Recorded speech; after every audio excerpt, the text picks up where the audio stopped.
Alors, deuxième tentative, il y a marqué échec. Échec pour la première tentative.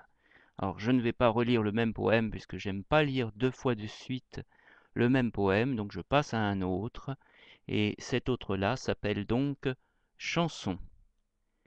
Ta chevelure d'un blond rose à l'opulence du couchant. Ton silence semble une pause, adorable, au milieu d'un chant. Et tu passes, ô bien-aimé, dans le frémissement de l'air. Mon âme est toute parfumée des roses blanches de ta chair. Lorsque tu lèves les paupières, tes yeux pâles, d'un bleu subtil, reflètent les larges lumières, et les fleurs t'appellent, avril. Ça me rappelle, j'avais rencontré une fois une fille qui s'appelait April en anglais. Elle était passée comme ça, comme un coup de vent, un peu comme, voilà. Tac, elle était tombée du ciel, pof, elle était repartie. C'est trop marrant, quoi. Elle avait dormi chez moi, en toute simplicité. Simplement dormi. On avait discuté, discuté. C'était amusant. Elle était apparue, puis elle était partie. Tel avril, voilà. Nous passons maintenant à Sodney. Oui, oui, je rappelle, je signale. Je me suis trahi là, peut-être. Je suis plus à préférer les femmes. Et donc, quand je parlais tout à l'heure, l'autre fois de Mike, Mike est plus mon frère de cœur et Mike est en l'occurrence, mais enfin bon, voilà, bon allez, hein, c'est pas grave, tant pis. Euh, Vie privée comme on dit, bop, hotch, tant pis. Et donc, qu'importe. On est dans une société de toute manière où il vaut mieux être hétéro, alors pouf, allez. Et si je te dis que Mike est une femme, hein? Mais qu'importe, c'est mon frère, pouf. Et donc je continue. Sonnet, écoutez, celles-là sont les musiciennes.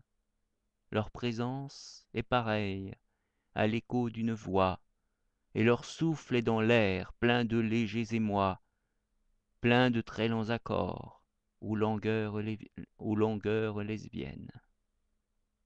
Et les voici passées, formes aériennes, se mêlant au silence harmonieux des bois, et redisant en chœur leurs amours d'autrefois, au son luxurieux de leurs lyres anciennes. Ces chœurs se lamentant pleurent au fond des nuits, et mêlent des essors, des frissons et des bruits, aux forêts de silence et d'ombre recouvertes, comme pour exhaler le chant ou le soupir. On les sent hésiter, les lèvres entr'ouvertes, et le poète seul les entend revenir. C'est beau, le poète et le poète. Voilà, je suis le poète. Quand on me demande, mais toi, tu es qui? Pour lire, tu oses lire une poète lesbienne. Tu es qui, toi? Eh bien, je suis le poète. Voilà, c'est dit dans le texte. Je suis le poète. Point. Et si ça ne te plaît pas, moi, ça me plaît. Et si ça ne te plaît pas, bah ne viens pas me voir. Les gens me disent, ça y est, il est fou, il est pouf. Je joue les Cyrano de Bergerac. Tu connais Cyrano de Bergerac? Eh voilà, je suis Cyrano de Bergerac. Voilà, je suis contre les champs fleuris, contre la déclamation. Hein? Eh ben, je suis Cyrano. Hein. Je dis ça à Camille qui l'autre fois disait je suis moi je suis pour la déclamation. Ah ben moi, Cyrano, je suis contre.